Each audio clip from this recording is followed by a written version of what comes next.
What's up, y'all? This DSA one UGA fan rant opinions.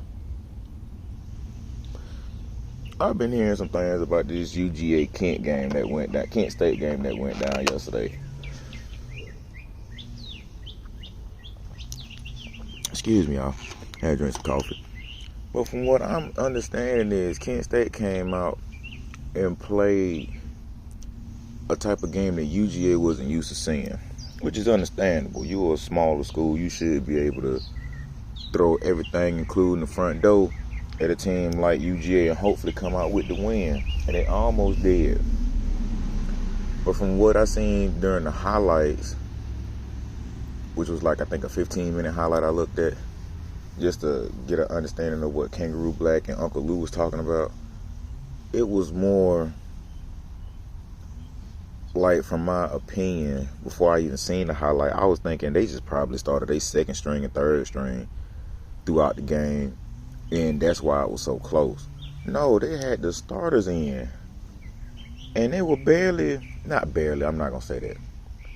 They wasn't looking as explosive as they could have been. Stetson throwing a pick, which from my understanding really wasn't his fault. The receiver ran a lazy route, which got it picked. Then I think McConkey, or I forgot the other, McConkey or Bowers, I think it was McConkey, he fumbled the ball.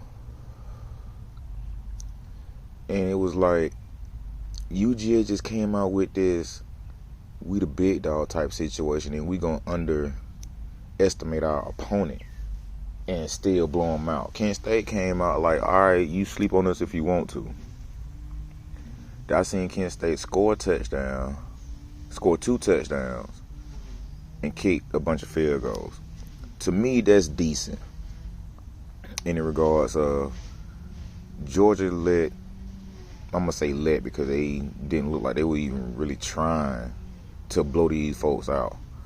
Let them, in a sense, pull off some things that they really wasn't expecting to happen. And then on top of that, like I said just a few seconds ago, they underestimated their opponent.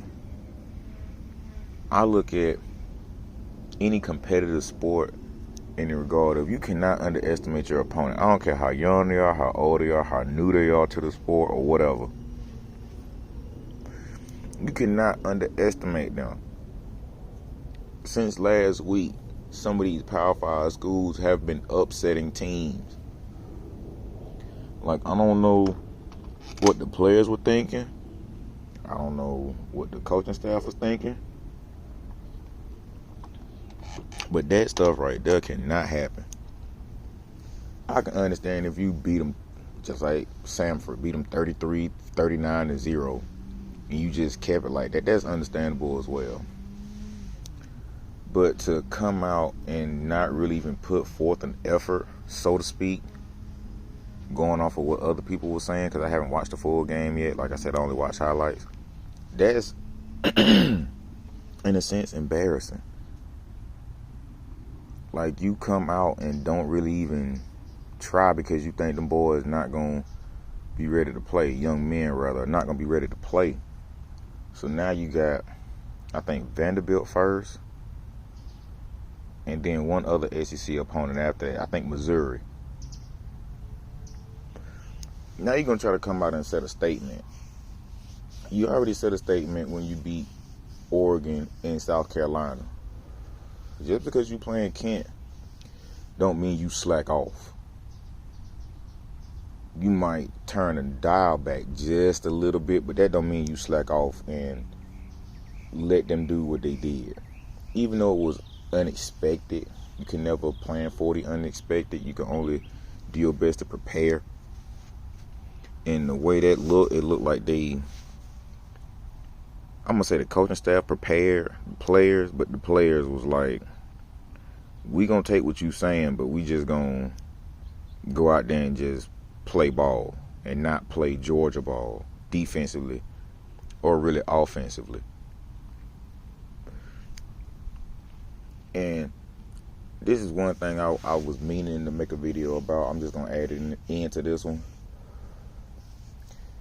Before this game, some fans, to me, were looking at or were coming off like they're Alabama fans in the regard of being spoiled, so to speak.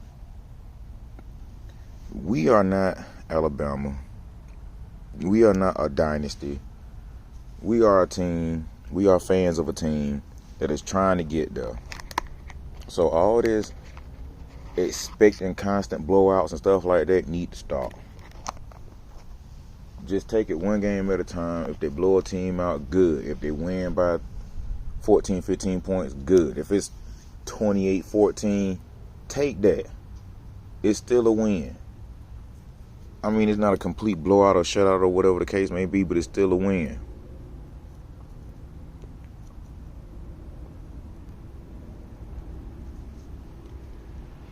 Excuse me, y'all. But coming up with this, we doing X, Y, and Z. We doing A, B, C, and all this other stuff. Man, we are not there yet. Georgia, this is only the 4th week of the season. Georgia has not really proven anything. Like I said in the previous video, I give it to the 5th game of the season to really see what Georgia look like. The 4th game is already looking questionable. Not scary, but questionable. So by this 5th game, which is next week, for me, that'll give me a full gauge of what Georgia should be going up against or looking like by this point in time.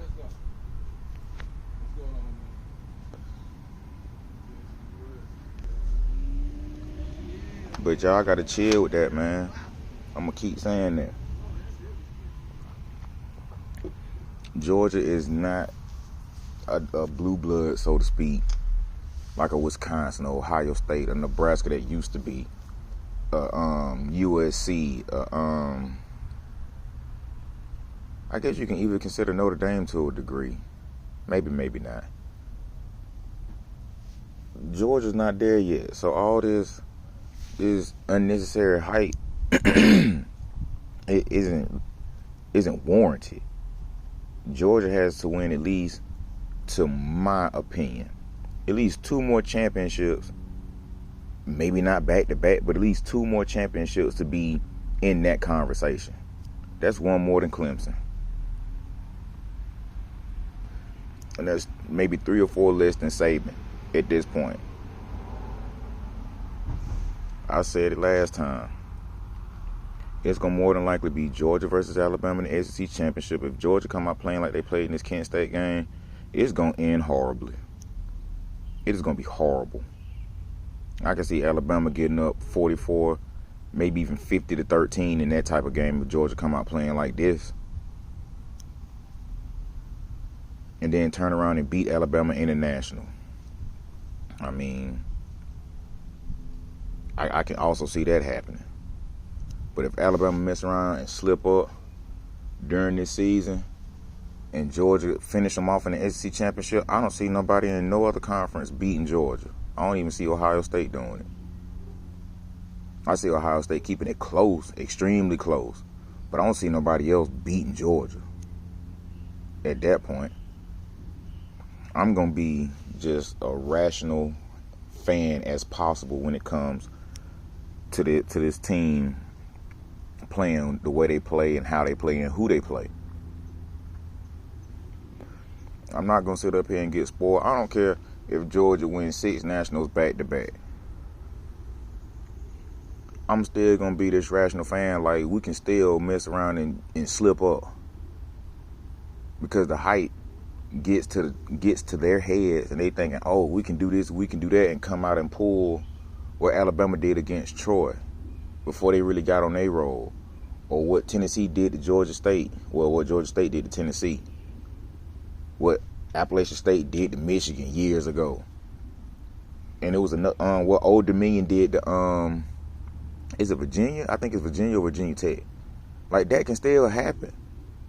Like, Georgia is not an unbeatable team. They haven't shown that yet. Consistently. I mean, against all opponents. We went 12-0 last year, which was good. And it looked like we can do that again this year. But I mean, as far as being consistent in a sense, it had to be what Nick Saban, in my opinion, has started some years ago, blowing teams out on a regular basis for it to even be, for Georgia to even be considered one of those dominant teams like that. I still consider Georgia to be a dominant team within these last 4 weeks. But with this overhyped fan reactions and opinions and stuff like that, like, come on, man. This stuff right here is ridiculous.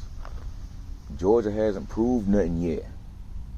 This is their first season that they came off of being 12-0, losing 1, then winning 2. So basically 14-1, which is something Alabama has done quite a few times, and they have also went 15-0 or 14-0, like in the BCS era type situation. Georgia hasn't done that yet.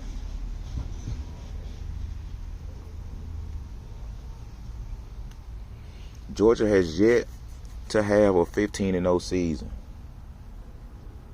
and blow out who they're supposed to blow out. Going off of Kangaroo Black and Uncle Luke, what they were saying, which is something I agree to. You blow out the teams you're supposed to blow out, and you beat the teams you're supposed to beat. It's as simple as that. Now, when I looked at the Tennessee-Florida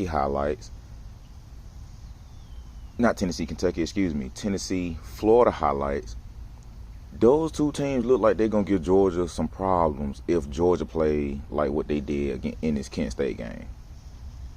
Am I saying they're going to beat Georgia? No, but what I'm saying is they're going to make it extremely interesting and keep it really close. Because from what some other people were saying, I think it was Florida secondary or Tennessee secondary or both. Their secondary is real questionable, just like ours. To this degree, it's going to be mainly an offensive battle, like who can score the most points and keep the other team off the field. Now, Georgia showed that against Oregon and South Carolina. That means they got to keep that going up until those two particular games. And then Mississippi State is going to be an issue, too. I've been saying that. Do I think Mississippi State can beat Georgia? If Georgia played the way they played against Oregon and South Carolina, no, I don't think so. But if Georgia come out looking half dead like they did against Kent State, yes, I see Mississippi State giving Georgia an L. And then if Alabama makes it to the SEC championship with 0 losses, and Georgia makes it with a loss, and Georgia don't handle Alabama, yeah, Georgia's going to a New Year's 6. And I can't wait to see some of these fans' reaction if that happens. Am I going to be mad to a degree? Yeah. But I've already known since before the season started that Georgia's defense is really not as devastating as it was last year. But at the same time, they are still not that far off. I've been saying that. Some things need to be tweaked. Some people need to be,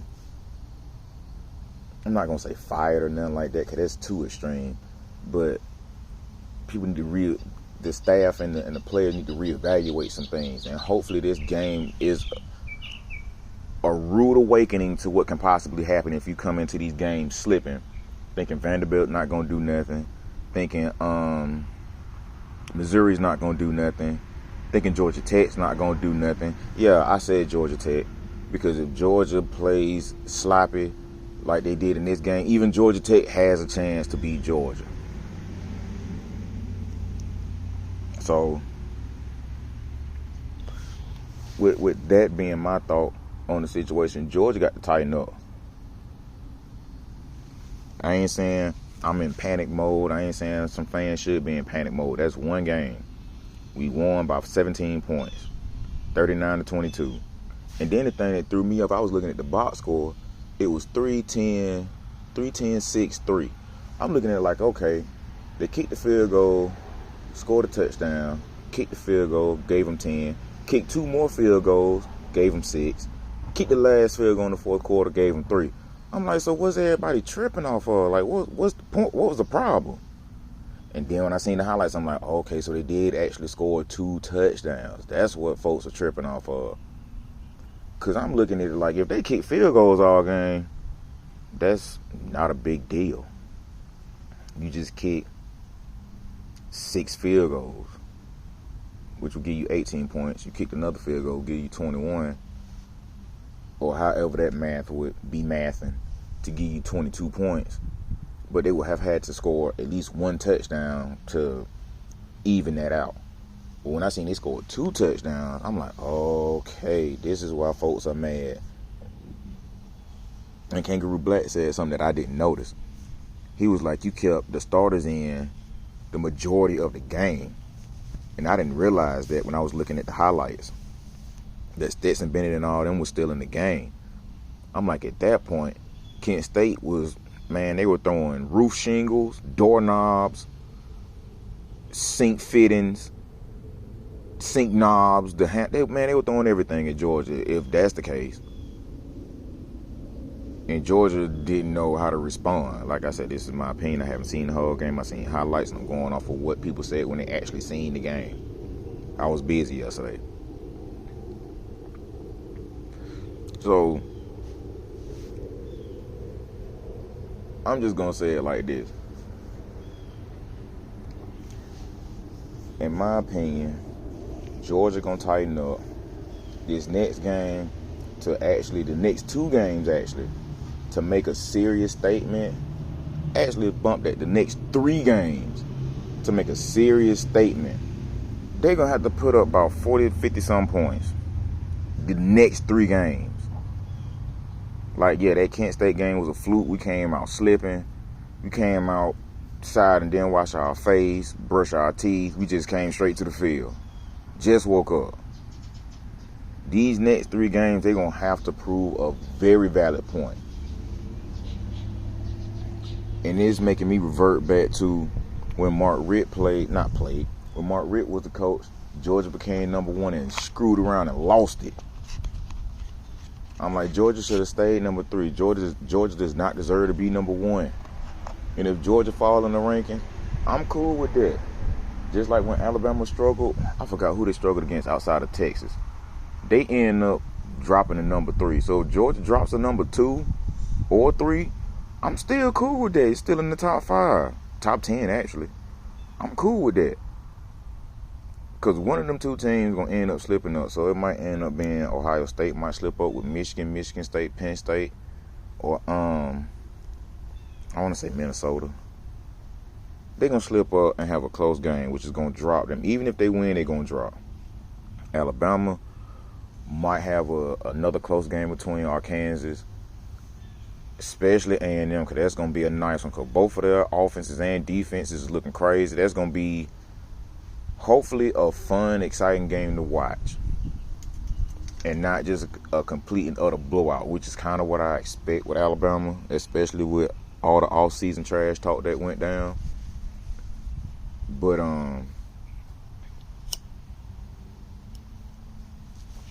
I expect that game to be a serious one. That might be the game. That should be the game of the week that week. I think it's October 6th. That should be the game of the week that week. And that's the top 3 is gonna change by then. I see that happening now. The top 3 gonna change. But as far as going into the playoffs, who I would like to see in the playoffs, 2 scenarios: Georgia, Alabama, Ohio State, and somebody out the Pac-12. Maybe even USC. That would be nice. Or Georgia, Ohio State, a Big 12 team, and a Pac-12 team. That would be nice too. Somebody getting left out. But if let's just say they expanded to 12 teams, I would like to see Georgia, Ohio State, Alabama, let's just say USC, Oklahoma, let's just say Cincinnati do good again. Cincinnati, Clemson, UNC,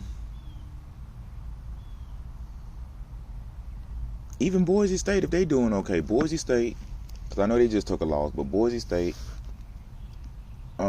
Utah, possibly Houston.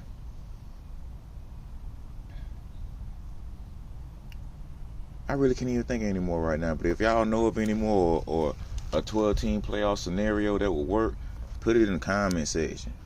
That's pretty much it for what I got to, what my thoughts are and comments on that about the playoffs and Georgia versus Kent State and things of that nature. This is DSA 1 UGA fan opinions and rants.